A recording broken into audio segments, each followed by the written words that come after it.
our government reporter. We're going to talk a little bit about what we've been hearing on this election day from the polls so far, but mostly we want to hear from you. This is our Facebook Live broadcast, so feel free to put in the comments any questions, any opinions, any thoughts that you've been having. If you leave a question, we will try to answer it during the broadcast. If we can't get to it during the time allotted, check the comments again later. We will try to reply to every one of the questions with an answer as soon as we can. We'll be doing this again after the polls close, so make sure to come back and check with us, and we'll keep our website updated with as many updates as possible as polls come in. So, Rudy, tell us what we've been hearing from voters so far today. Well, there's a couple of things we can talk about. We can talk about the surveys we did this morning between 7 and 8, where we tried to talk to about 20 voters at 6 different locations. But I went out again here shortly before noon, and I wanted to try to talk to some people about what they're feeling. And I ran into a woman who's voted in every single election since 1960. And she said it was the saddest, sickest, most vindictive one I've ever seen in my life. Well, then I asked her what she thinks of the legislative races, particularly Democrat Stephen Weber and Republican Caleb Rowden in the district that covers Boone County and Cooper County. And she said, I thought they were just right along with everybody else, just vicious and attacking and full of innuendo and perhaps not totally truthful. So what we've got is a bunch of voters out there who are not happy with the choices that they've been given. And they're looking for someone who will talk to them but not talk down to them. They're looking for someone who will offer something but not tell the world how evil their opponent is. Now, we're going to have negative campaigning. You're going to hear about people's records, but I think the tone of this whole campaign has really taken it to a level that is unprecedented in modern history. There are plenty of parallels and even more elections fraught with danger for the Republic in the past, but this is one that has seriously undermined voter confidence in the candidates that they're being offered. Do you get the sense that voters going into the polls today are more often voting against someone rather than voting for someone? That's kind of the sense I got. But it's very difficult to tell from some of these surveys. I did a lot of surveys and I talked to a few voters in depth, but I found surveys where people were voting for Donald Trump, looking for an outsider, and voting for Chris Koster, the Democratic candidate for governor, who's been in politics for more than 20 years. And is clearly running against someone who's branded himself as an outsider. Then we have, people who are voting for Hillary Clinton and who is also the insider, as there's no doubt about that, and voting for Josh Hawley for Attorney General and the Republican candidate for Attorney General, who has branded himself as an outsider. So let's get to what we found in the survey this morning. So we went to 6 locations, and this is not scientific at all, but we talked to about 110 or so voters, and we found 56 Trump voters and 54 Clinton voters. It's pretty tight for Missouri, but Boone County is a little bit more of a Democratic county. More of a Democratic county. We're expecting Trump will carry Missouri easily. Now, for some of the statewide races, we had our local Democrat Judy Baker trailing Eric Schmidt by 52 to 49. We had Josh Hawley outpolling Teresa Hensley in the Attorney General's race by 57 to 50. And Democratic candidate Jason Kander, who's considered one of the most likely candidates to defeat a sitting Republican senator, had 56 of the survey votes we got to 53 for Senator Roy Blunt. So Blunt is running behind Trump, which is what the polls had shown, even among the people we surveyed this morning. Absolutely. If you're just joining us, this is the Columbia Tribune's Facebook Live on Election Day. I'm Madeline LaRue. I'm the Associate City Editor. I'm talking with Rudy Keller, our government reporter. He's keeping us updated on kind of what we've been hearing from voters at the polls, but we always want to hear from you. So leave us a comment on this broadcast with any questions or thoughts on your experience at the polls today. And we'll try to respond to any questions we get during the broadcast. If not, we'll try to comment later and make sure that your question gets answered. We're also looking for thoughts on Twitter. Use the hashtag BooneVotes, BOONE, as in the county, obviously. And always feel free to give us a call or shoot us an email. We are working pretty much all night tonight on the election night, and we'll be back on Facebook Live later tonight after the polls close with some of that. So, Rudy, tell me a little bit about what the process is for the Boone County clerk. You had a story this weekend looking at that. Yeah, the Boone County often has their votes come in later than it seems than other surrounding counties. Now, what our county clerk, Wendy Noren, told me was that she works very diligently to reconcile the number of ballots that are cast to the number that are received. In other words, they take a count. When you go in and get your vote, they count the number of times they hand somebody a ballot. That has to match the number of ballots they've got at the end of the day, whether they're in the ballot box or in a provisional ballot envelope or have been voted electronically on their electronic voting machines. So that's one thing that she does to reconcile the vote.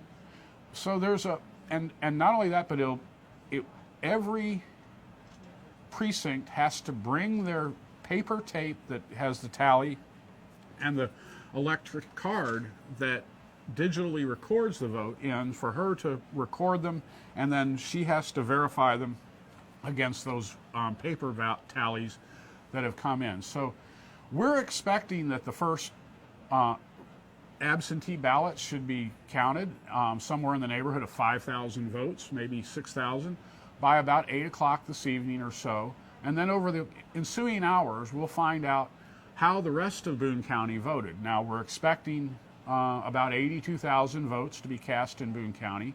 And by noon, 47,000 of those votes had already been cast at the polls. Now you add the 6,000, 5,000, or 6,000 absentee votes, and we're already at 52 or 53,000 votes cast so far today. So it's a strong turnout.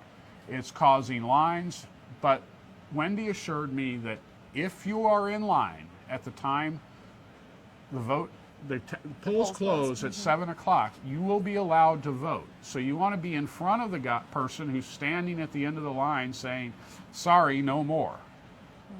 Absolutely. We've got a question here. Can you show that to me? Well, we have a comment about wait times this morning, and I don't know how they were at other locations, but at the location I went to at Knights of Columbus Hall on North Stadium Boulevard, the wait was 90 minutes. There was about 90 people in line, and the wait was about 40 minutes to an hour. At noontime, I went out to some locations, and you could walk in and basically walk out. That's what I did shortly before we came on the air here. The other locations are showing some short lines on the noon hour. I stopped at Derby Ridge Elementary School, and there was about 25 people in line waiting there. So there will be some waits today, and it's a fairly long ballot with 6 constitutional amendments and ballot propositions, in addition to our local legislative candidates and all the federal and statewide candidates. And now, what do you think are going to be the busiest times? Obviously, the lunch hour can be busy for some people before work. I would think when people get out around 5 o'clock, it might pick up those lines at the polls. Yeah, I'm expecting that there will be lines that will be at the polls until late tonight. There will probably be some polls where they don't even get finished until 7:30, perhaps even 8 o'clock. Some of the voting locations out in the county, outside the city, as people are coming home, it takes a little bit of time to get there. But rest assured, if you reach the polling place by 7 o'clock, you will get a chance to vote. That's the most important thing. Make sure you get out and vote. Give us a call, shoot us an email. Tell us about your experience at the polls and your thoughts on this election. Leave a comment on this broadcast. Like I said before, my name is Madeline LaRue. I'm the Associate City Editor here. With me is Rudy Keller, the government reporter. And we're just talking about what we've heard from voters so far, as well as kind of the process for the Boone County clerk once you have cast your ballot. So we've talked a little bit about what we've heard from our very unscientific survey and poll this morning on some of the larger races. What about some of the more local races? Well, what we have on the ballot for Boone County are 2 county commission seats. Those are the only races that Republicans are contesting. All of our county offices in Boone County are held by Democrats. So we have a Northern District race where incumbent Democrat Janet Thompson is running against Republican challenger Brendan Riddles. And in the Southern District, we have Brianna Lennon, a Democrat, who's hoping to succeed Karen Miller, also a Democrat, and she's running against Fred Perry, a publisher who's on the Republican side. The interesting thing about these contests is that they're a mix of city and county voters. The northern and southern district lines is kind of a generalization. The northern district boundary is south of the southern district boundary on the east side of the city, and the northern district boundary is north of the southern. The southern district's northernmost boundary is north of the southern. On the west side of the county. It's very complicated, and the line runs about halfway up the city along Providence Road. So the city votes in the past have tended to be very Democratic, and the county votes have been going more and more Republican. So we'll find out if there's been any inroads made by Democrats in the county.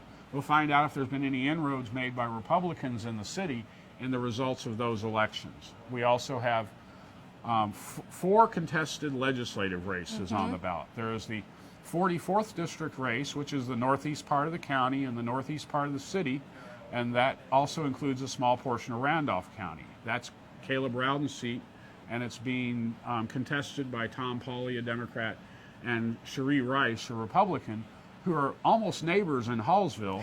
And moving on towards the west, we have Kip Kendrick, a first-term Democratic incumbent, and he's running against William Lee, an independent, in the 45th district, and that's all inside city limits, and that's a district that has been Democratic since 1982. On the west side of town, you have Martha Stevens, an activist working for Medicaid expansion, against Don Waterman, a Republican who is just a guy who works at Bass Pro Shop, and that district has also been Democratic since 1982, and if that goes Republican, then to me Republicans are winning everywhere and everything. So, in the final district that we have a contest in is the 47th district. This is the northwest side of Columbia, some of the western side, west of Scott Boulevard. It also includes county areas such as Rocheport and Harrisburg. This extends into Cooper County, almost to Booneville, extends into Randolph County up to Moberly, and has about the eastern third of the territory of Howard County. This district is probably the district that is most likely to go from Republican to Democratic, because it was won by a Democrat in the last presidential election and won by a Republican, Chuck Basie, in the off year. And we've got retired teacher Susan McClintock on the Democratic side hoping to win it back for the Democrats. Now, in our very unscientific survey we did this morning, it seemed like Susan McClintock came out a little bit on top in the voters that we had talked to. Yeah, we only talked to about 40 voters in that race, and 22 of them chose McClintock and 16 chose Basie. Real tight then, in our very unscientific poll. We're going to be wrapping up this live broadcast here, but if you have any questions, please let us know. Drop a comment and we will try to respond. And we'll be doing another Facebook Live broadcast after the polls close, kind of looking at our process in the newsroom after those polls close and talking a little bit more about what we've heard. But again, we want to hear your thoughts. Use the hashtag BooneVotes on Twitter. Send us comments on Facebook. Send us emails. Give us calls. Let us know about your experience at the polls. And above all else, just remember to go cast your ballot. Sorry about that. Even if you're not excited about the presidential candidates, we have a ton of other local races going on. You can double check your polling location by going to showmeboone.com and finding the county clerk's page. There's a voter registration link on there, and you can put in your last name and your first name. It'll tell you where to vote and what your polling location is. Now, after the polls close tonight, We will also be trying something new, and that is some Facebook Live broadcasts from the post-election parties that are going to be held by the Democrats at the Blue Note downtown and the Republicans at the Holiday Inn Executive Center. If successful, and since I'm an old dog and it's a new trick, we may not. It may not work, but I'll be trying to give you some, hopefully, something you haven't had before from the Columbia Daily Tribune, from the Blue Note, and it will be our county reporter. Yep. Brittany Roos, who is working at the Republican headquarters. I'm sorry, I had a slight brain fart right there. I hope you all don't mind. Sometimes I forget things. For someone who calls himself an old dog, he picks up new tricks real well. So I'm not too worried about you taking on some Facebook Live broadcast here tonight. It'll be exciting to see. It'll be, if you see it shaking, it's not because I've had too much to drink. Good to know. So thank you for joining us in the Columbia Tribune newsroom today. Remember to cast your ballots and use the hashtag BooneVotes to tell us about your experience. I'm Madeline LaRue, the Associate City Editor. With me was Rudy Keller, our government reporter, kind of breaking everything down for us. Thank you so much for watching. We'll see you later.